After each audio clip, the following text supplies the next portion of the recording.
You're listening to a Frequency Podcast Network production.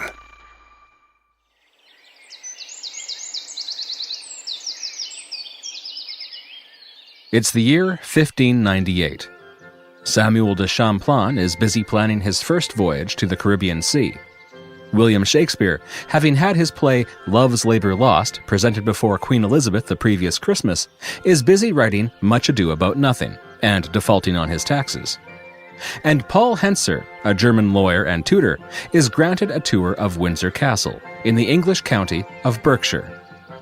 He walks the hallways of the famous Gothic castle and is allowed a glimpse at the sumptuous living spaces of English royalty.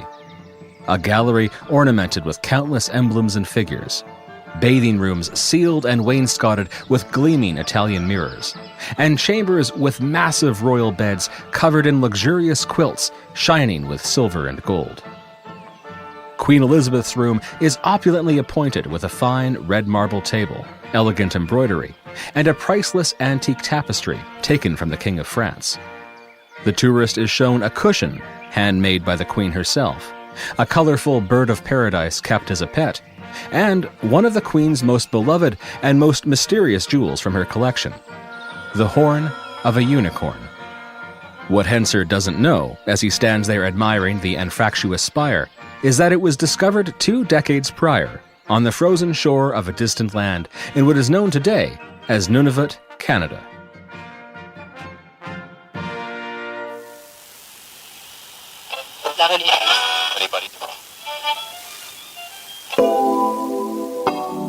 You're listening to Fireside Canada, my podcast about Canadian legends, lies, and lore. I'm David Williams. Tonight, a story about the discovery of a mysterious treasure that occurred nearly 300 years before Confederation. Though it was considered an English treasure, it was a product of the now Canadian landscape, and the details of its discovery can give us insight into European and specifically English perspectives in the early days of northern exploration. The object is, in a way, a natural artifact. That is, an object produced by nature, but imbued with meaning and value by humans.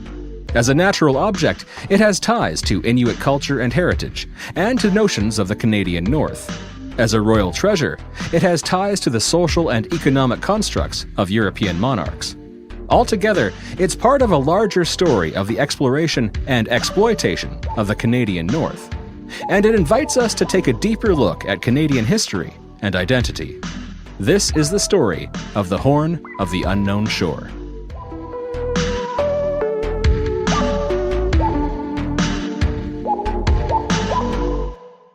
Part 1. Meta Incognita.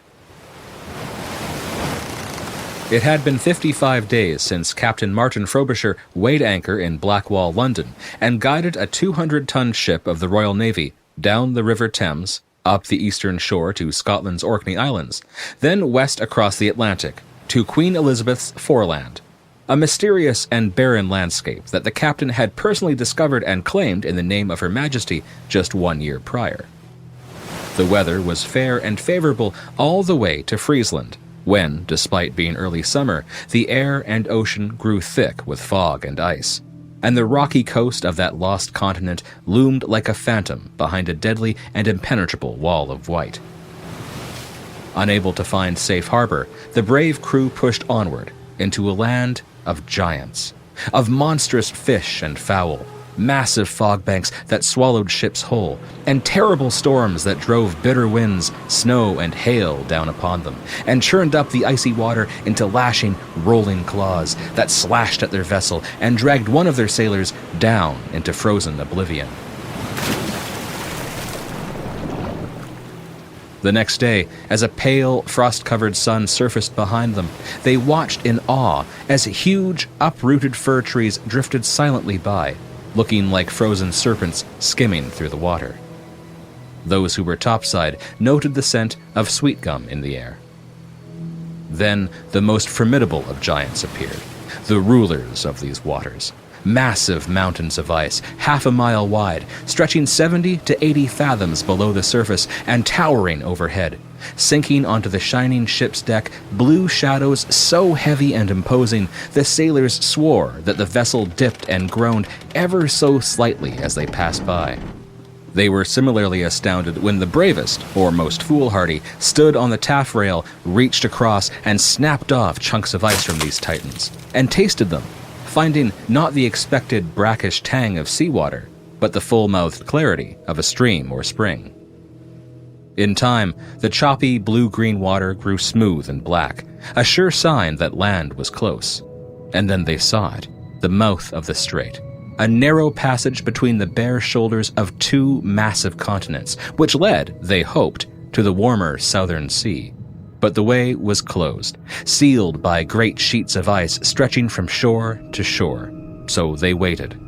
They explored the outer islands, climbed to the peak of a mountain, built a cairn, and sounded a trumpet.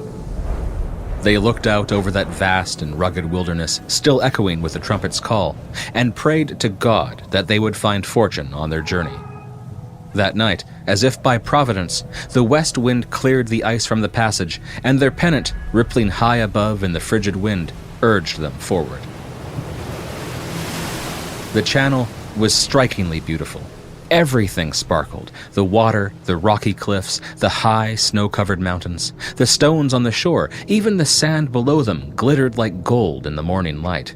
5 leagues from the mysterious western country, the crew sunk a lead line and found in its tallow bits of smooth white coral and small stones of crystal so clear and pure that they almost glowed.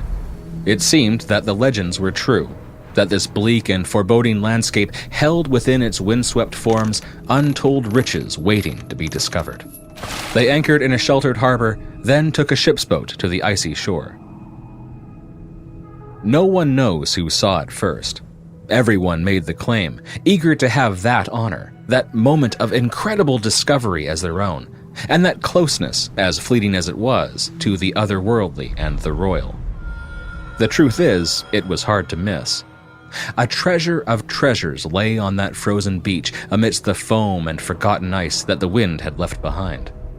A long, pale, spiraled horn gleamed like a beacon on the shore, and the men knew instantly what it was.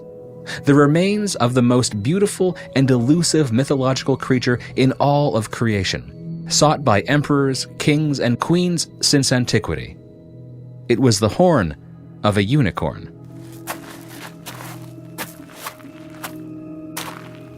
Gently, gently, they lifted the horn from the blowing sand and examined its twisting contours. It was incredible, strangely light, pearl in color, longer than any man there was tall, and broken at the tip, revealing a smooth and hollow interior that gave the faintest musical tone as the wind played across it. It seemed to be the real thing, made all the more plausible by the sparkling landscape. But how could they be certain? The land contained all manner of beasts, giant deer with ox-like feet, hares, wolves, and bears that fished in the frigid waters. But until they set foot on this shore, they had seen nothing to suggest that a creature of legend lived here, where barely a blade of grass could grow. One of the men, schooled in finding and testing valuable ore, had an idea. He had been searching the inlet for spiders, another sure sign of hidden treasure. Gold, in fact, and sure enough, he found them amongst the rocks and mossy patches that littered the ground. He scooped several into his hands and dropped them one by one into the horn's hollow. The men watched in rapt amazement as each of the arachnids shriveled and died. It was settled. Their seaside experiment had proven the horn's authenticity. 2 of the captain's most trusted men carefully lifted the horn, wrapped it in soft skins, and delivered it to his cabin. There it would stay for the rest of the voyage, a royal gift for the Virgin Queen. 2 months later, as the trees of Whitehall turned an autumn gold, Captain Frobisher presented the horn to Queen Elizabeth, along with good news of his other spectacular discoveries. The Queen, known for her love of rare and valuable gems and jewelry, was exceptionally pleased by the gift, and commanded that it be reserved as a jewel in her wardrobe of robes. She then declared that the new land Frobisher had discovered would be hereafter known as Meta Incognita, the unknown shore, a dangerous place of mysteries and promise, of elusive creatures, and, perhaps, the fabled Northwest Passage, a frozen doorway to Kataya, sitting somewhere at the edge of the world.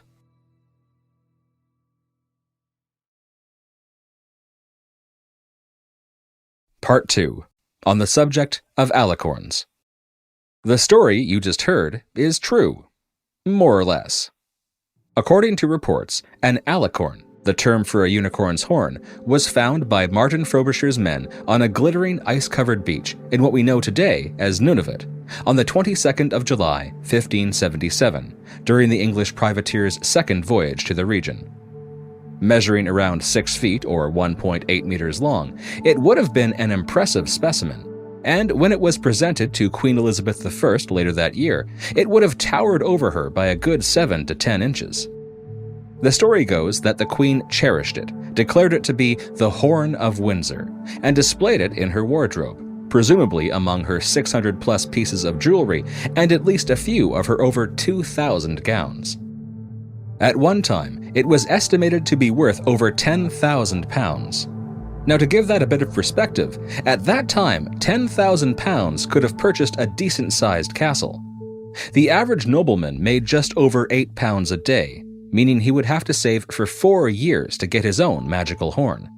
By contrast, a lowly actor, one who might perform for the Queen in one of Shakespeare's plays a decade later, would need to save quite a bit longer, about 660 years.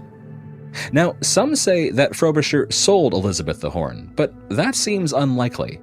When your monarch grants you an 18-gun ship of the Royal Navy and ponies up £1,000 of her own money, the least you can do is bring her back a souvenir, albeit an incredibly rare and valuable one. And that leads us to the question, why were these horns so valued? Images of unicorns first appeared in early Mesopotamian artwork, and the animals themselves appear in ancient myths from a number of countries, including China and India. The Greek physician Ctesias was the first to describe the creature, writing of a large, wild donkey with a white body, purple head, blue eyes, and a white, black, and red horn protruding from its forehead. He claimed that those who drank from its horn were thought to be protected from stomach trouble, epilepsy, and poison. Fast forward to the Middle Ages, and unicorns are stalwart symbols of strength, purity, and fidelity, closely associated with ideas of Christ and the Incarnation. This leads to popular depictions of unicorns in paintings, tapestries, and coats of arms. You need to look no further than Canada's own coat of arms to see one. By the time of the English Renaissance and Elizabeth's reign, unicorn horn was a hot commodity. Peddled by traders from distant lands, alicorns were sold as a potent counterpoison and effective cure-all for whatever ails you.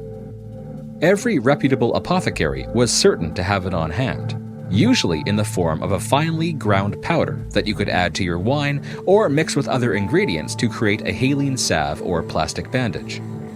King Henry VIII used a number of cures to treat his chronic leg ulcers that were made from all kinds of ingredients, from fruits and flowers to black poppies and poisonous nightshade. But perhaps the most expensive and surprising ingredient was unicorn horn, found in at least 10 of his treatments. Martin Luther was a fan as well. On the night of his death in 1546, Luther drank a cup of wine mixed with unicorn horn in the hope of alleviating the pain in his breast. Its mythical status, powerful symbolism, purported health benefits, and, of course, huge price tag made the rare and elusive unicorn horn the must-have accessory for every ruler. They became royal scepters and holy croziers. Danish rulers were crowned on a throne made, in part, with alicorns. King Francis I of France had his mounted in solid gold, while Ivan the Terrible reportedly called for his unicorn horn on his deathbed, hoping it would save him. The magical staff, decorated with diamonds, rubies, sapphires, and emeralds, proved to be a false comfort. But that didn't stop his successor from using it for his own coronation. You simply couldn't call yourself a ruler unless you had one, or 12, as was the case for Spain's Philip II. Pieces of these prized panaceas were fashioned into amulets, rings, and knives, while larger specimens were made into magical goblets, used by nervous nobles to counteract the poisons of would-be assassins. Queen Elizabeth herself reportedly had one, and the belief seemed to be that the cup would explode if poison ever touched it. Eventually, people became skeptical about the magical power and, of course, the origin of the horns they so cherished. According to historian Nigel Suckling, Elizabeth's successor, King James I, bought his own horn for £10,000 and immediately decided to test it by poisoning his servant. The poison worked as promised. The horn did not. European cartographer Gerhard Mercator ultimately exposed the centuries-long deception, revealing that these horns weren't sourced from unicorns at all. Danish zoologist Ole Worm followed suit with a public lecture, but despite all the whistleblowing, it wasn't quite the earth-shattering revelation that they had hoped for. By then, the unicorn myth was so ingrained in European society, so important to noble egos, and so integral to international trade that many seemed more than willing to continue the charade. But over time, the truth spread throughout Europe. Prices plummeted, and by 1746, unicorn horn was no longer a staple in English apothecaries. So what is the truth? What were these horns that royalty were bedazzling with precious jewels, using as drinkware, and displaying in their wardrobe alongside their exotic pets? And where did they come from? Well, don't tell my toddler, but unicorns probably don't exist.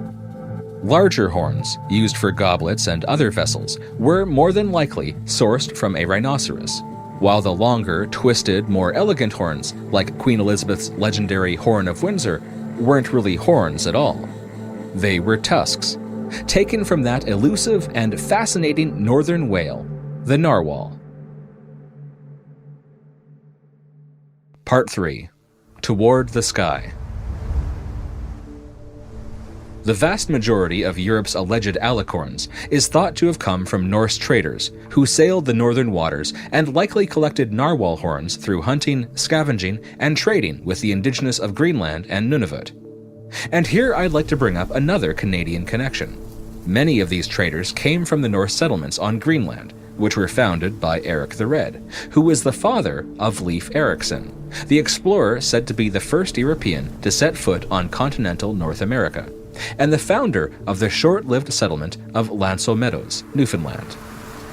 As the alicorn business grew, it became difficult to hide the fact that so many unicorn horns were found at sea, so the logical conclusion was that there were sea unicorns as well. These creatures, often represented as a large fish with a horse-like head, scruffy mane, and long, pointed horn, began to appear in paintings, travelogues, bestiaries, maps of North America, and even medical books. Later, once narwhals were more commonly known, both creatures would appear side by side in some illustrations, just in case you wanted help telling them apart. For a time, it seems, many Europeans believed that both creatures lived in the sea. One just happened to be more magical than the other. But if you came across a twisted tusk on an icy beach, how could you be sure that it came from the aquatic animal of legend? Well, that's exactly the conundrum that Captain Frobisher and his men faced on that western shore. On that fateful summer's day in 1577, when English sailors found a 6-foot horn on an ice-covered beach, it was actually attached to some sort of enormous decomposing sea creature. Now, this fact wasn't kept secret. It's described in at least 2 accounts of the voyage, but it has often been omitted by storytellers, presumably to avoid complicating the tale. Whether or not it was magical was the key question. The sailors knew, thanks to folklore, that the horn of the unicorn should have counter-poison properties, so they tested it, just like I mentioned in my story, by dropping a few spiders inside the shattered tip. The spiders apparently died instantly, and that was all the proof they needed. In their minds, the magic of the horn had neutralized the poisonous creatures, and they had an authentic sea unicorn on their hands. Of course, we now know that it was simply a dead narwhal that had washed ashore, a creature that is, perhaps, not as magical as the sea unicorn, but no less interesting. As far as we know, their unique tusks, found mostly on males and capable of growing up to 10 feet long, have no anti-poison or spider-killing abilities. They are, in fact, enormous canine teeth that scientists believe are used to sense the environment around them, communicate, attract a mate, and stun fish to make them easier to catch. Narwhals live year-round in the icy Arctic waters of Russia, Norway, Greenland, and Canada, and have been an invaluable resource to the indigenous people of the North since time immemorial.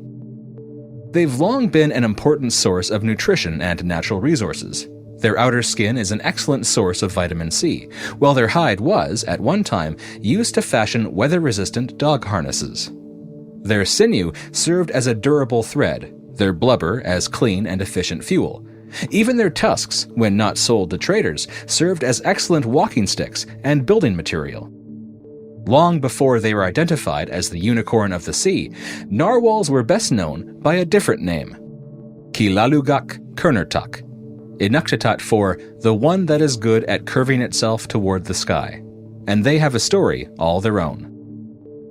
Now, it's important to note that the Inuit inhabit a vast amount of space, from Alaska to Canada to Greenland, and though the groups are culturally similar, it would be a mistake to assume all of their oral traditions are the same. That being said, the legend of the woman who became a narwhal is one of the most widely known legends from the North. One version was recorded in 1899 by anthropologist A.L. Kroeber, apparently told to him by people from Smith Sound, an Arctic sea passage between the east coast of Canada's Ellesmere Island and the west coast of Greenland. According to Professor Marie-France Boissonneau and her essay Beauty and the Enchanted Beast, the Narwhal in the Canadian Cultural Landscape, the tale was also widely told in the Mackenzie area of Nunavut and the Northwest Territories, and along the central coast of British Columbia. Howard Norman includes a similar story in his book Northern Tales, where it's attributed to a Greenland Inuk named Piapula, who shared it with Michael and Severance Rosegood in 1975. Unfortunately, I lack the cultural knowledge to authentically or comfortably provide you with a creative retelling of the story or an in-depth analysis, but I can give you a brief summary of the narrative and its themes. Based on the sources I just mentioned, the story goes like this. Once, long ago, a young blind boy lived far out in the wilderness with his sister and grandmother, some say mother or stepmother. Food was hard to find, but one day a bear appeared just outside their home. Though the boy was blind, he picked up his bow and the grandmother helped him aim. The arrow struck true and killed the bear, but the grandmother, in her greed and hunger, lied to the boy, telling him that he missed his shot and that the bear had run away. The grandmother prepared and cooked the bear in secret, and though he could hear and smell the meat cooking, his grandmother continued to lie to him, insisting that she had no food. That night, the grandmother and sister ate the bear while the boy went hungry.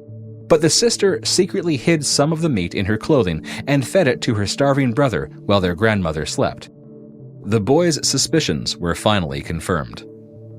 Later, outside the home, the boy met a large bird, who took him up into the air and down into either a lake or ocean, diving again and again, deeper and deeper beneath the water, until the boy's eyesight was restored.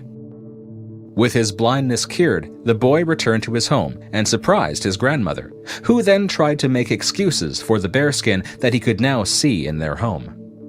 A few days went by, and then the boy and his grandmother went whale hunting with a harpoon.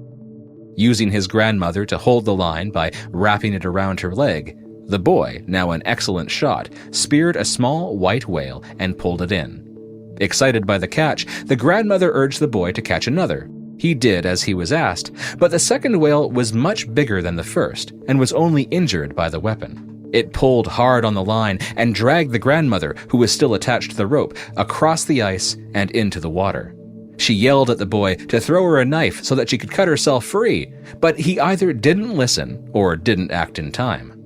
A whirlpool formed around her as she struggled, twisting her hair into a tight, thick twirl as she was dragged deeper and deeper into the water.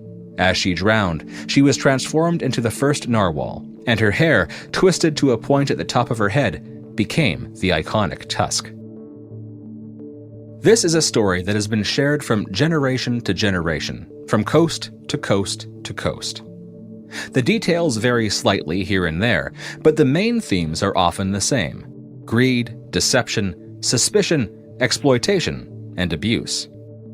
Now, that last theme is particularly noteworthy because, as Professor Boissonneau notes in her essay, while in this story the narwhal is linked to a greedy and abusive maternal figure, there is another traditional story from Nunavut that has a very different narrative turn, but a very similar theme. In a 2003 report prepared for the Canadian Department of Justice, within a section about violence, families, and the police, the author mentions a traditional Inuit story where, quote, the narwhal is actually a victim of violence who fled up a cliff to avoid her abuser. When it appeared he would catch her, she twisted her hair into a long plait and lowered herself over the cliff into the sea. The famous tusk of the narwhal is a remnant of her twisted hair. The mottled white skin of the narwhal is said to be marked with her bruises, end quote. Now that you've heard these two stories, I'd like to tell you one more that shares many of the same themes. And to do that, we need to go back to Captain Frobisher and the voyage in which he found the famous Horn of Windsor. Part 4. A Question of Worth. Captain Frobisher's second voyage is noteworthy for a few reasons. The first two you already know. First, he thought he was exploring the Northwest Passage, a strait that cut through two different continents, with America on one side and China on the other. Of course, he was mistaken. He was actually exploring a large bay on Qikiqtaaluk, most commonly known today as Baffin Island in Nunavut. And that mistake is understandable. Baffin Island is massive, actually twice the size of the UK. Second, Frobisher returned with the alleged horn of a sea unicorn and delivered it to a grateful queen. He was wrong about that as well. We now know that the magical horn was just a tusk from a perfectly normal narwhal. But some faulty cartography and an overpriced knickknack weren't the only things that Frobisher brought back to England. Though the plucky privateer's official motivation was exploration, the people and companies who backed his expeditions were far more interested in finding the rich deposits of gold said to be hidden somewhere within this unknown shore. He must have felt a profound sense of accomplishment then when he carried home at the end of the season roughly 200 tons of what he thought was valuable golden ore. And if you can sense a theme developing here, you're right. The gold that Frobisher brought to England turned out to be worthless, just simple amphibolite. That huge amount of quarried rock, painstakingly pried from the frozen ground, yielded about 100,000 times less gold than they expected. Some historians believe that assayers in London had secretly doctored one of Frobisher's earlier ore samples to secure more investments.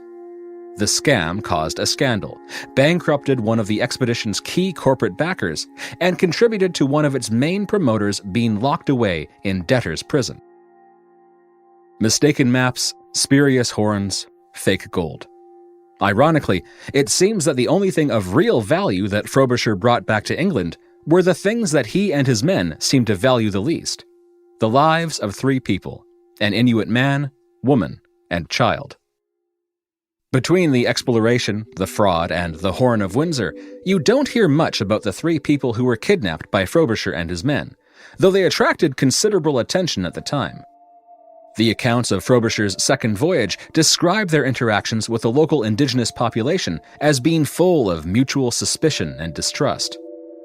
On his first voyage 1 year earlier, the captain lost 5 men and a ship's boat after they left to parley with a group of Inuit and never returned. The English believed they had been kidnapped, murdered, and possibly eaten. But oral history from the area suggests that they likely survived, lived with the Inuit for a while, and then attempted to sail back to England, never to be seen again. Frobisher took an Inuit man hostage in retaliation and sailed away. On his second voyage, Frobisher was eager to find his lost crew members and decided to either develop a friendly relationship with the Inuit or, barring that, kidnap a few people and exchange them for the men he was forced to leave behind. The voyage's first victim was kidnapped from one of the islands in the northeastern part of the bay. The English sailors landed, met with some of the locals, and began to trade. Though both parties were suspicious of each other, the trading seemed to be going well, with the English doing their best to appear friendly. It wouldn't last. Apparently frustrated by the time and effort it takes to make friends, Frobisher's men suddenly stopped their deception, shed their friendly veneer, and violently tackled the two closest men. A struggle ensued. One man escaped, while the other was dragged to the ship and locked up. Now a prisoner, they hoped to teach him English and then compel him to serve as a translator and guide. A short time later, the crew of another ship in the expedition were exploring the southwestern shore when they came across a small Inuit camp. After watching the locals flee, the English went inside their tents, stole one of their dogs, and left behind a handful of quote-unquote trifles, described as knives, bells, and glasses before leaving. After exploring a bit more, they decided to hassle the Inuit a second time, and discovered that they had moved camp further up the sound. A wise precaution, considering that a potential enemy was near. The English sailors divided into two groups, chased after the Inuit as they fled on their kayaks, forced them to shore, and engaged in a skirmish, killing between 3 and 5 people and capturing 3 others, an elderly woman and a young mother with her infant son strapped to her back. Reading the report from the voyage can almost feel like you're going crazy. It's so hypocritical. One moment, the English author is complaining about how the Inuit seem overly and unjustifiably suspicious of Frobisher and his crew. The next moment, they're describing how the crew violently forced one of the Inuit into their boat beneath a flurry of defensive arrows. The author rambles on about how the Inuit are uncivilized and have strange beliefs, and then, in the same breath, explains how, when the secondary crew captured the older lady on the southwestern shore, they suspected that she might be a, quote, devil or witch, end quote, due to some deformity. So they stripped off her clothes to see whether or not she was, quote, cloven-footed, end quote. Realizing she was just an ordinary woman, they decided she was too ugly to keep, and so let her go. Just before that, during the firefight, the Inuit hunters who were wounded by Frobisher's men threw themselves over the cliff into the icy water below. To the author who recorded the details of this encounter, their actions weren't a desperate attempt to avoid being captured alive by an unknown and ruthless enemy, but evidence that the Inuit were, quote, void of humanity and ignorant of what mercy means, end quote. Of course, being wholly humane and merciful themselves, the English then shot at a defenseless woman, wounded her child with an arrow, then kidnapped them both. And the hypocrisy continues. When they returned to England, the male Inuk, named Calicho by his captors, was the subject of numerous portraits and gave kayaking and duck hunting demonstrations before enthusiastic crowds in the port of Bristol.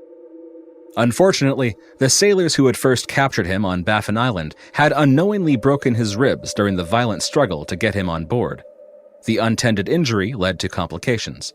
He grew increasingly ill and died, likely of pneumonia, on November 8, 1577. The doctor who attended him and eventually performed his autopsy would later lament how Calicho was too foolish and uncivilized to accept the modern and completely civilized treatment of bloodletting. The doctor goes on to note how he personally was, quote, bitterly grieved and saddened, end quote, not by the death of his patient, of course, but by the fact that Queen Elizabeth would never get to meet him. Unfortunately, the Inuk woman and baby suffered a similar fate. A few days after Calicho's funeral, the woman, dubbed Arnok by her kidnappers, fell ill, most likely with measles, and died on November 12th. Her orphaned child, named Nutak by his captors, was given to a nurse and whisked away to London. They hoped that at least he could meet the Queen, but the child died of the same sickness a short time later. I bring all of this up because, in a way, the events of Frobisher's second voyage foreshadow the future actions of the British Empire within the lands now known as Canada. We're usually taught that the settlement of Cooper's Cove, Newfoundland, was England's first attempt to settle in Canada back in 1610. But it was actually in 1578, during Frobisher's third voyage to the area, when the first attempts at establishing an English colony were made. Encouraged by the 200 tons of unproven ore that he had brought from Baffin Island back to England, the Crown ordered Frobisher to establish 2 mines and settle 100 men in the area. The hope was that these men, mostly miners provided with barracks and provisions for 18 months, would mine and stockpile the supposed gold, filling England's coffers, supporting their claim over the territory, and providing the necessary base and funds for future excursions to navigate the Northwest Passage. Fortunately for them, much of the supplies required to found a settlement was either lost or spoiled by the time they arrived. So, after mining what they could, they buried some timber and other supplies for safekeeping, built a small stone house as an experiment to see how English buildings might survive the Arctic winter, and left. Upon their return this 3rd time, now hauling 1,000 tons of rock, they learned that their ore was worthless. Captain Frobisher would never return to the island, and it would be a decade before any English explorer would return to the New World with the hope of founding a settlement. Less than a century after Frobisher's last voyage, the Hudson's Bay Company was founded with the same motivations and objectives, namely greed and exploitation, to find and exploit natural resources including gold and silver, help England claim the land inhabited by the Inuit and the First Nations, and locate the ever-elusive Northwest Passage. Considering all of these factors, we might begin to see how the strange historical and cultural artifact that is the Horn of Windsor can serve as a symbol with multiple meanings and associations. Part 5. Signs and Symbols. Queen Elizabeth's Horn of Windsor was nothing more than a simple piece of sea drift, the remnants of a dead whale that had washed up on some random Arctic shore. But European society transformed it into a unicorn horn, a priceless jewel with magical qualities fit for a queen. In that sense, the horn is a fitting symbol for the fraudulent claims that powered no fewer than 2 expeditions to Meta Incognita in search of non-existent gold. Going further, the centuries-long demand for narwhal tusks from the Arctic Ocean as signifiers of elite power and wealth mirrors the demand for Canadian beaver pelts in the 17th and 18th centuries. The market and value for both of these natural resources was influenced, in part, by the social constructs of folklore and fashion, and made them symbols of status. What's more, because the horn was in reality a narwhal tusk, it can be viewed with an additional perspective that is informed by the narwhal's cultural importance to the Inuit and the themes found in their stories. As we've learned, in the folkloric landscape of Nunavut, the narwhal and its iconic tusk can represent both the exploited and the exploiter, the victim and the victimizer, similar to how the legendary Horn of Windsor is both inherently of the North and historically of Europe. As a natural element of the northern landscape, it can represent the 3 Inuit people who were stolen from their home at the same time it was pulled from the shore. As an icon of the Crown's power and command of obedience, it can also represent the kingdom that sought to exploit them and their land. As an artifact, it has historical, economic, geographic, sociological, and cultural ties to both the Inuit and the United Kingdom, and thus to the complicated construct of Canadian identity. As a pure and protected natural landscape, as the true North strong and free, and as a constitutional monarchy, where every act of government is still carried out in the name of the Crown. You may be wondering, what happened to all of the players in this story? Well, the Inuit of Baffin Island lived on the way they always had. They watched Frobisher come and go for the 3rd and final time, and when the last ship finally disappeared on the horizon, they salvaged what they could from the supplies that the English left behind. According to the Canadian Museum of History, the blacksmith's anvil became the object of a weightlifting challenge that was enjoyed for generations, while the large stalks of English oak were used, in part, to build durable sleds.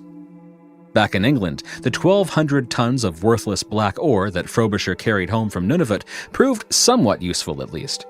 Though the stockpile didn't contain any meaningful trace of gold, it was used to pave roads and build walls. Some of it can still be seen today in the stone wall surrounding a manor house in Dartford, England. Stories of Captain Frobisher's voyages became part of the historical traditions of the Inuit of Baffin Island. They were passed down for centuries, from one generation to the next. In 1861, when an American reporter traveled to the Arctic to investigate the Franklin expedition, the Inuit of Baffin Island told him of Kodlunarn, or White Men's Island, the headquarters of Frobisher's mining expeditions nearly 300 years prior. Understandably, the gold scandal caused Captain Frobisher to suffer a heavy blow to his reputation as a reliable explorer and adventurer. Sensing that no one would trust him with an expedition anytime soon, he exchanged his spyglass for a sword and went on to fight the Spanish. He would die in 1594 from complications resulting from a gunshot to the thigh. Nunavut's Frobisher Bay is named after him, and his name appears on numerous road signs in Ontario, New Brunswick, and Manitoba. The Inuit who were kidnapped by Frobisher's men were buried in England. Calicho and Arnock were buried in St. Stephen's Parish Church in Bristol, where they are described in the burial register as heathen man and heathen woman. Separated from his mother, little Newtalk was buried without record at St. Olave's Church in London. Their real names were never learned and are lost to time. As for the horn itself, its fate is unknown. We know that another similar horn was stored in the Tower of London, and that both went missing sometime during the English Civil War, between 1642 and 1651. Many believe that it was destroyed, along with a significant portion of the crown jewels, by Oliver Cromwell and his followers. Today, outsiders still explore and exploit the northern landscape as they continue to search for a fortune, not so much in lucrative trade routes or rich deposits of gold, but in oil. And narwhal tusks never quite lost that magic and mystique. Though centuries have passed and its alleged medicinal properties have been debunked, narwhal tusks are still used in some cultures to treat fever, toxicity, measles, pain, and venereal disease. Meanwhile, the effects of climate change on habitat and food sources, as well as increased shipping traffic and noise pollution, oil spills, and excessive hunting in some parts of the world has caused the narwhal to be labeled as nearly threatened since 2008. It's estimated that 3/4 of the world's narwhal population can be found in the Canadian Arctic, and that fact has contributed to the species becoming a beloved symbol of the North.